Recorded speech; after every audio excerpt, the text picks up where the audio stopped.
Hi, this is Garvey Campbell. You're watching Carnival Network. I am with Deanna Andrews, who runs a website called thischick.com. Deanna, could you tell us a little bit about your website and what it's about?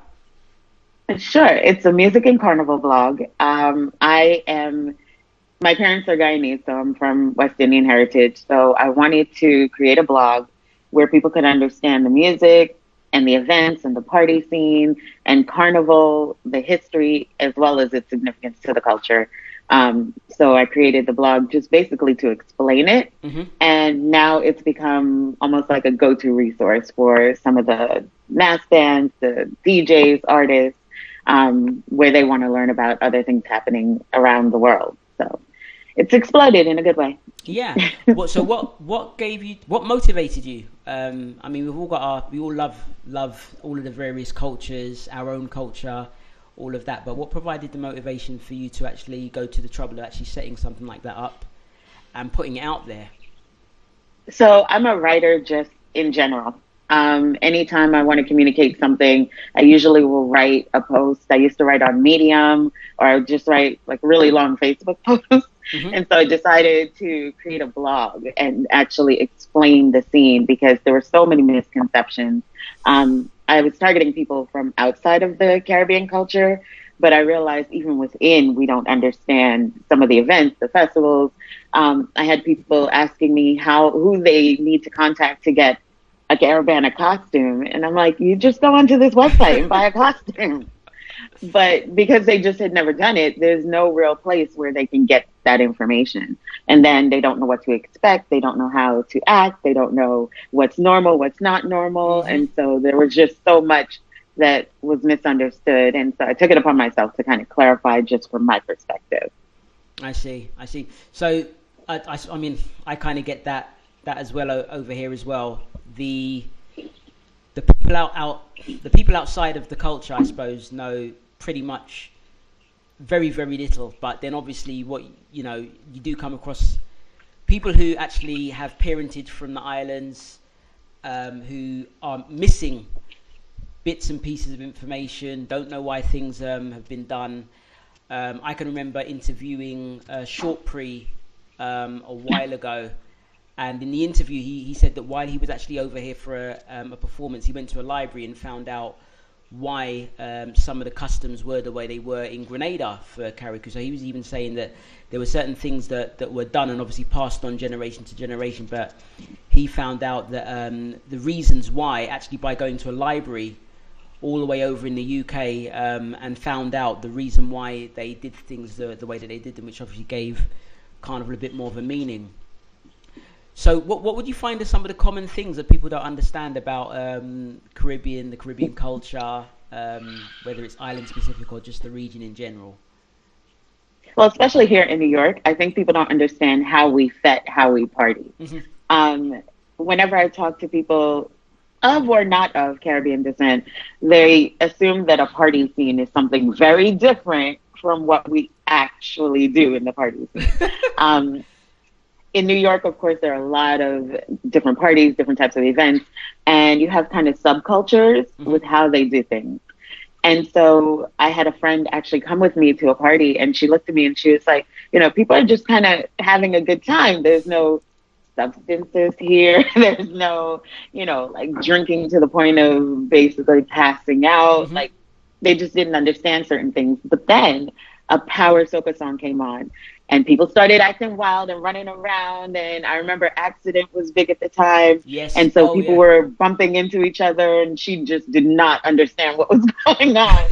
And I was like, you know what? Let me help prepare you. Let me give you some of the insights so that when this happens, you're not confused. You understand that people will run into each other, push and shove each other, and Hmm. it's not aggressive. It's all in fun so that you don't, take it the wrong way.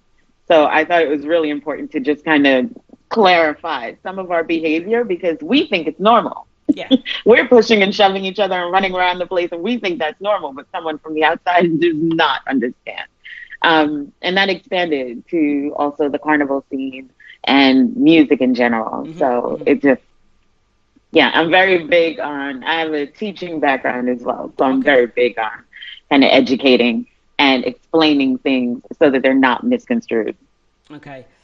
So, I suppose one of the other things I'm always interested in finding out from different people is why do you think the education of of what the Caribbean's about, what it has to offer, its culture, its art, its music, why do you think there are so many people who pretty much are unaware of its existence to a point? I mean, even within the Caribbean community that lives in much of the Western world, there's obviously a lot of gaps. We're obviously connected by a lot of the entertainment side of things, but the reasons why we do things, the Independence Days, the carnival characters, the history, there's like all of these gaps. Why would you? Why, in your own words, do you think that there are all of these gaps in knowledge out there today? I think just the way that we communicate amongst ourselves, we're very esoteric. We assume that everyone that we talk to already knows things. And so we don't really explain anything. I mean, my first time going to Trinidad Carnival, I went as part of a study abroad program. Okay. And so everything was sort of handled for me. Mm-hmm. And so I was like, I want to go back.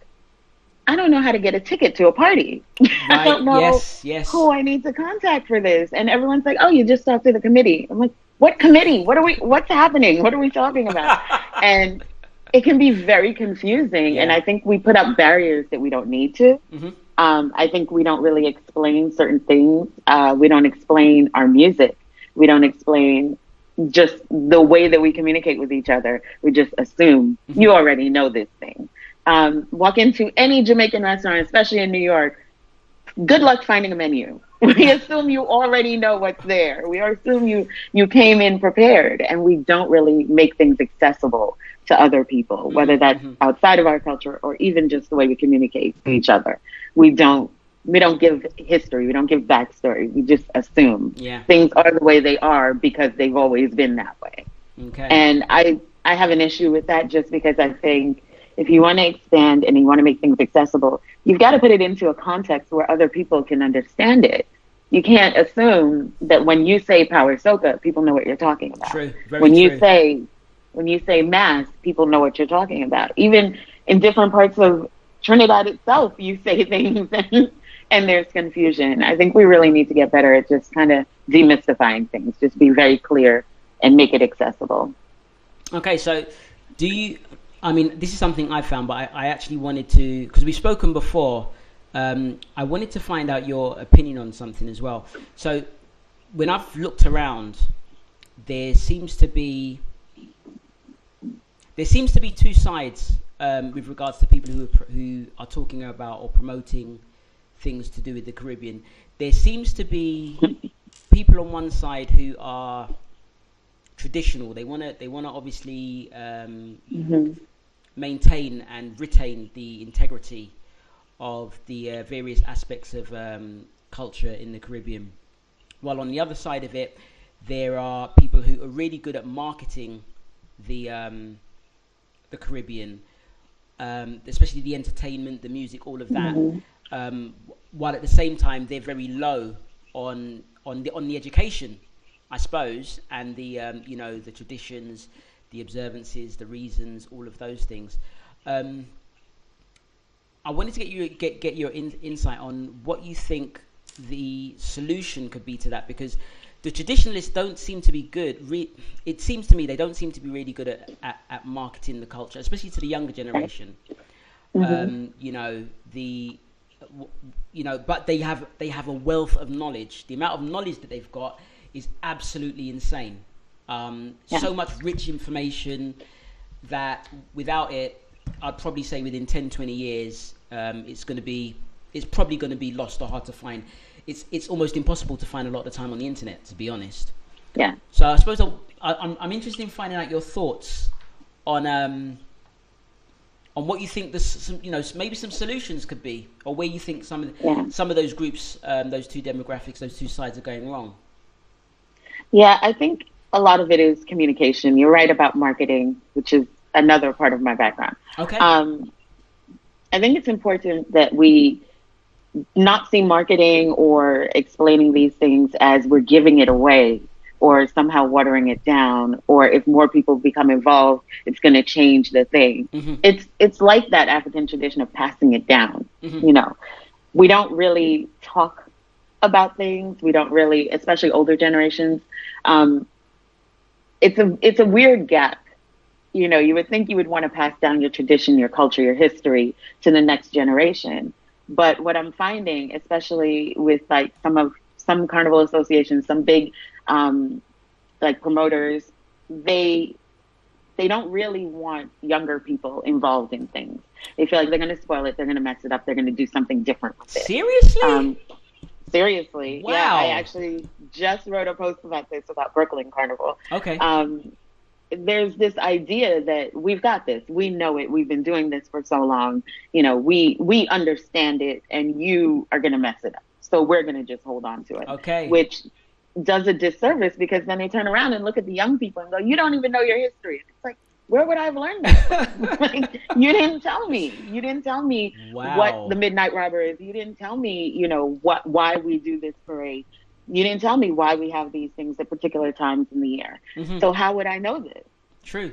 Again, like you said, it's not recorded history. There are a lot of things we're not writing down. We're not, you know, making public. So how else are we going to learn this? Yeah. It's unfortunate. It really does do a disservice to the culture, because younger people, and you know, I consider myself a little young, we're taking in other things. We're living abroad. We're living outside of the Caribbean. That's so right. there are other influences. And if anything, you want to get younger people involved, because they now have so much access to information. Yeah. And they know what hip hop is doing. They know what dancehall is doing. They know what, you know, other cultures are doing. Afrobeats is exploding. They know what all these different things are, and you're not giving them their own history. And that's unfortunate. It does a real disservice to the culture. And so when you do have younger people doing things, they're doing a different version of it, because this is what they have. I saw, I mean, I've seen some video. I mean, it's a bit of a segue. I've seen some videos where people are equating, you know, the whole twerking thing, equating it with carnival.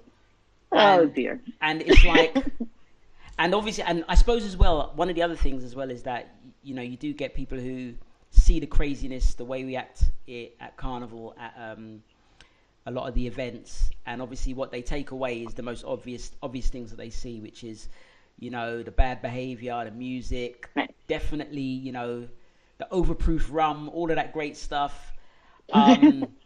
But yeah, without, I suppose, without the culture, the knowledge being transmitted, they walk away with that. That's I think where the danger of it being watered down actually occurs.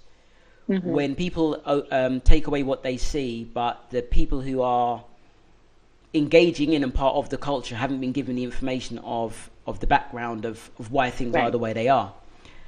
So the other thing I wanted to find out, you know, there's going to be people watching this from the UK who I'm pretty sure are very interested, and I'm interested too, in what the soca scene and carnival scene is like down where you are in Brooklyn, New York. What's it like down there? Oh, wow. The great thing and the bad thing about the Brooklyn soca scene is we have so many options. Okay. As far as promoters, as far as DJs. Venues, of course, are disappearing just because sometimes, again, without the knowledge, without the background and the information, mm-hmm. some venues don't want us to come to their spots because, oh, you're going to be throwing water, you're going to be, you know, out late, people are going to be leaving drunk. I don't want this in my neighborhood, I don't want this in my area. Mm-hmm. And of course, there's gentrification, which is playing a part in that. Yeah, of course. But we also have some people who are removed from the music, right? So they don't know the newest songs, the oldest songs, and a lot of our parties are themed. You have flashback parties. Right. You have parties where we're going to be playing, you know, the hot new music. There's a party that's right before Trinidad Carnival, and it's like, you know, we're going to get you familiar with all the music you're going to be hearing in Trinidad. Right. If there are people who are removed from the music, they're in the party kind of standing up they don't know this song. They don't know this artist. You brought out an artist on stage no one's ever heard of, and they're just like, okay, fine. One thing about Brooklyn is people can be very unforgiving. If they don't like it or they don't know it, they're not moving. And it's sometimes really hard to penetrate that. What I do like is that some of our party promoters will put out mix CDs, promo mixes before the event to get you familiar. So people know. Yeah, because the last thing you want is that you throw a party and it's great music. You know, I'm very much of the soca music culture, so I'm listening to everything. When songs drop, I get notifications from people. Did you hear this? Did you hear this? So I'm very much into the music. So when I go to a party and I'm hearing great throwback soca, or I'm hearing, oh my goodness, this is the hot new soca, or this is music from Grenada, St. Lucia, Antigua, and I look around and there are people who are like, I don't know this song. It's so sad. Wow. It's just so sad because for some reason they're not accessing the music, and so they're being removed from it. And so you go to a party where you don't know the music. Are you coming back? Yeah, true. You're probably not going to do that again. Yeah. So unfortunately, I always say it's kind of on life support, but I do know that there are promoters out here really trying to maintain those 100% soca parties to get people familiar with the old music, the new music. It's just really sad when I go there and I'm in my glee, having a great time. Yeah. And I look around and there are other people who are just like, they're not on the same page. They're not on the same page. It's so heartbreaking. So I'm doing my best. I'm working with quite a few people to just kind of get the music out there, put it into context as well. You know, people will post, oh, Marshall did a hot new song. If I haven't been following the music, I don't get the relevance. Yeah. Especially now. You know, he just did a major song going after another soca veteran. If you don't know the context, you're not as amped as everybody else. So when I posted it, I put context around it. Like, listen, this song is great because. This is important because. Yes. Yeah. So hopefully we can turn that page. But I do have to give it up to the promoters who are really trying to maintain that scene. It's difficult when you have venues shutting down, pulling permits, etc. Or you have patrons who are just like, throw on the new Cardi. I don't want to hear this. Even though it's 100% soca party, they want to hear something else for some reason. That's nuts. So, what, they want to hear Cardi B in a soca fit? They want to hear it's crazy. It's very crazy. And I'm sure Brooklyn is not unique to this. We have parties that literally have soca in the title. You have people coming out and they want to hear something else, or vice versa. It's a 100% soca party, but you have a DJ who's known for playing hip hop. Why is he on the cast? Yeah. Why? So what are we doing? I suppose the next question then would be, these people who are requesting other types of music, are they people who take part in Carnival over there, or have they travelled to Carnival? Who are they? Or are they people just hopping on the bandwagon, or they just want to go out to a club, or what? I mean, I suspect it's a couple of things. Okay. I suspect that, you know, Brooklyn has had a soca scene for a very long time. Okay. Like there were major venues that people just knew on a Saturday night you go there. You don't know who's playing. You don't know what's going to happen, but you know that's the place to go on Saturday night because everybody goes. Right. You have something similar when you get the marketing here, where it's like there's an event every weekend. There's something to do all the time. Right. Venue permitting. So you have people who are going to things and don't really know what to expect. They don't really know what they're getting into. Okay. Or they're coming there and they're like, oh, I want to go to a party. And they're only thinking this is a Brooklyn party, not this is a soca party, this is a dancehall party, this is a compo party, whatever it is. They're just like, it's Saturday and I want to go to a party and I heard about this party. And this is where we get the misconceptions where people are like, is it really going to be just all soca? Oh my days. Yes, dear. Yes.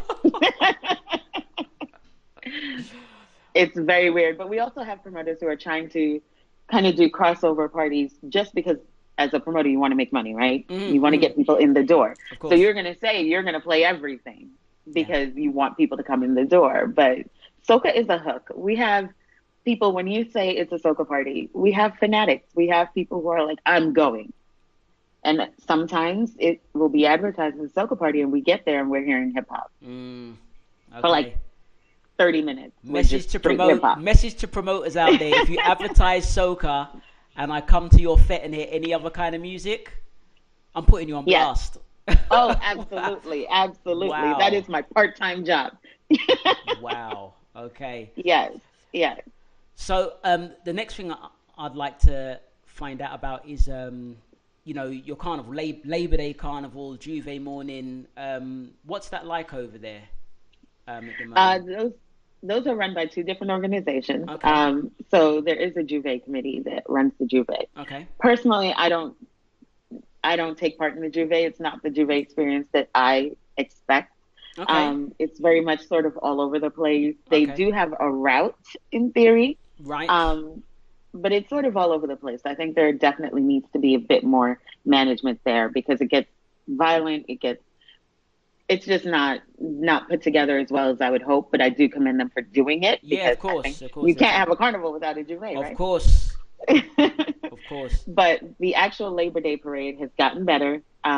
They have a lot more oversight.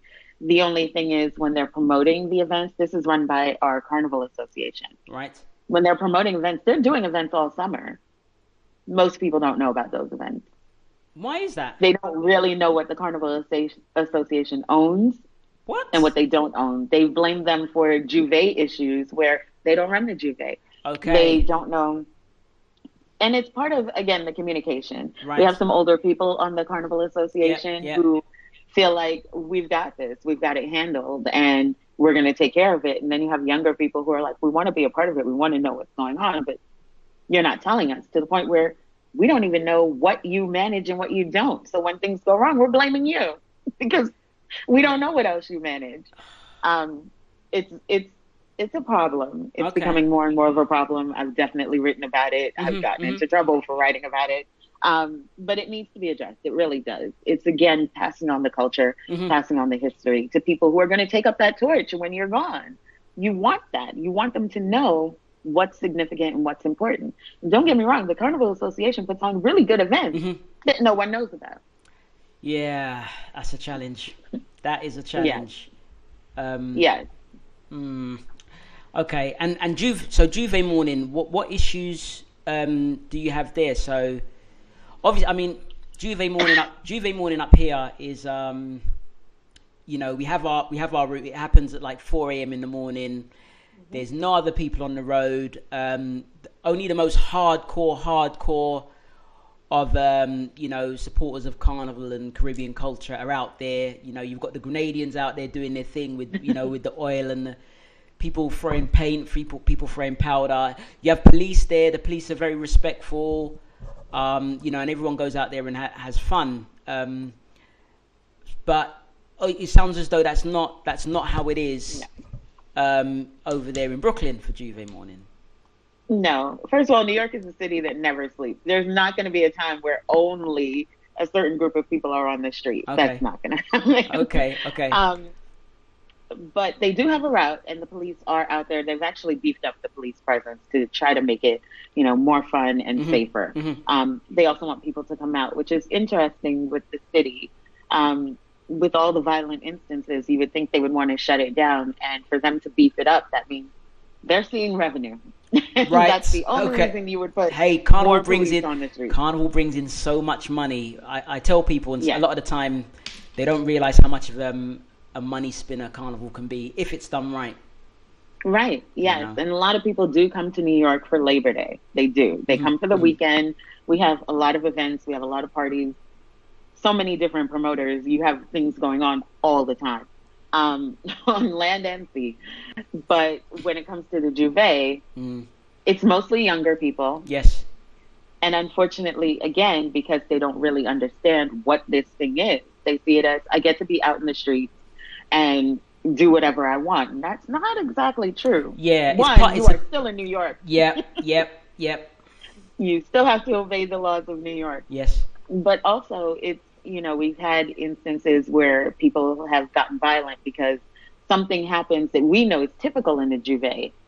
that they don't understand, and now there's an issue. So they And might get a little bit of paint on their sneakers or something, or they might get somebody stepped on their shoe. You're oh dancing my with my days. girl, blah blah blah. Just craziness, and it can be really sad when you hear about some of the stories and people actually being killed for things that we're like, we know that this is normal for a juve. I don't know that it makes sense the way we're doing it. I think maybe we should have it someplace a little bit more contained. I do, again, commend them for doing it because we do need a juve for a carnival. Absolutely. But I think we really need to do more marketing, more communication about what to expect. Yes. What to come prepared to do.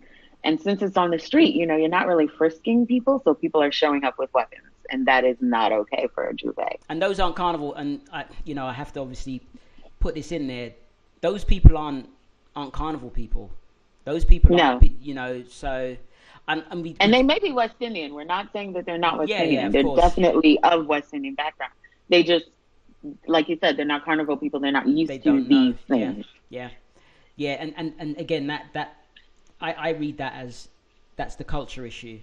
Once you get the reason for it and the background and the history, you're a lot more respectful of it, and you enjoy it more as well because it's not just fun. It provides a lot of meaning. Yes. So I'd like to talk a little bit about So what islands have you been to so far? You said you've been to Trinidad.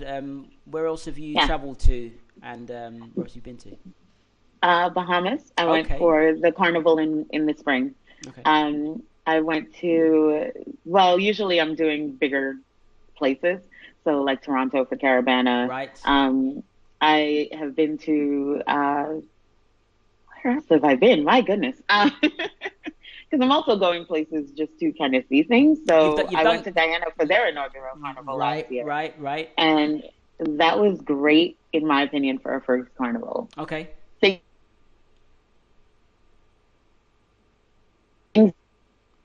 I recorded him, we interviewed, was very clear on things. He actually went live on Instagram and Facebook to do sort of like a press conference and let people know we've had an incident-free carnival. It was done really well. And of course, there were people, it's the first one. So there were people there who are kind of going just to see how they can make an impact. And is this worth their time to kind of invest in a mass band, a juve party, etc. But yeah, I love carnival. I will go anywhere. Okay. I haven't been to enough carnivals at all. Not at all. Okay. But definitely need to go to a lot more. But I enjoy it. I think it's important to note that they're very different. Oh yeah. Are there any that are on your bucket list to check out that you've got listed to go and see and take part in? Well, I definitely need to go to Notting Hill Carnival. Okay. Hey, when you're ready, just give me a shout. I'll point you in the right direction. That is so on the list. And crop over. Okay. I want to do that as well. You'll have lots of fun. Lots of fun. Yeah. I can tell. Oh man. Usually just because of work constraints, time constraints, I end up not doing those things. And sometimes I'll go because Caravana, I've also been involved in some of the promotion for things there as well. So I usually go there. Right. And have a great time. I play with Saldina every time. Okay. So there are a few on the bucket list, but Trinidad is coming up and I'm going again this year. Right. Okay. And who are you playing mass with? You playing with in Trinidad? Yeah. Lost Tribe. Okay. In Trinidad, question: have you ever played mass outside of Port of Spain, or done any kind of? No. Okay. I have not. I've heard of San Fernando. I don't know if I can call that a carnival. I don't know if that's what they call it. But yeah, I've heard stories about all the other places. Even Arima does other things too. I was actually going to suggest Arima. One year when I took a bunch of people down to Arima, we did Juve morning on Saturday. Sorry, yeah, we did Juve morning. Then later on, we went down to Arima and did the rest of Carnival down there. And it was we played with the Arcadians, which is okay. They're like a small social club in Arima, but they run a truck. And that year they had James E. P who we didn't know. He come out of nowhere and started to sing on the truck. We didn't know. Wow. And it was, that's a nice surprise. what I think a lot of people don't realize as well is there's so much stuff going on when there's a national carnival. There's things going on all over the country. There's parties, there's fetes, there's loads of different parades. And there's artists. There are artists who will come over and they'll take part in a small village carnival. And if you're not, I suppose this is where the messaging again needs to be improved, because if that messaging doesn't get out, people will come and go, and there'll be a lot that they could take part in that they miss, and they end up doing the same thing over and over again, which isn't altogether bad, but there's just too much out there to experience. I actually did Borough Day in Point. I want to do that. It was great. Everyone told me not to go. So of course I had to go. So for the people who are watching who don't know what you're talking about, could you just let them know what that is, what it's about? Because a lot of people don't know about Borough Day, which is nuts. Oh wow. Well, when I actually went the first year I went to Trinidad. So I did the study abroad. So we were there in May. And so Point Fortin, which is south in Trinidad. They do a whole other. It didn't even feel like a carnival. It felt like just a lot of Juve. Right. It was so much with music and they had stick fighting there at the time too. Nice. They had a lot of different, just different things to look at and do. I was there for like 2 days. Really, that was it.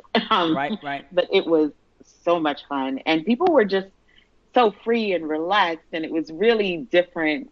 That was the first time I was in Point, but it was also the first time I had done Port of Spain's Carnival.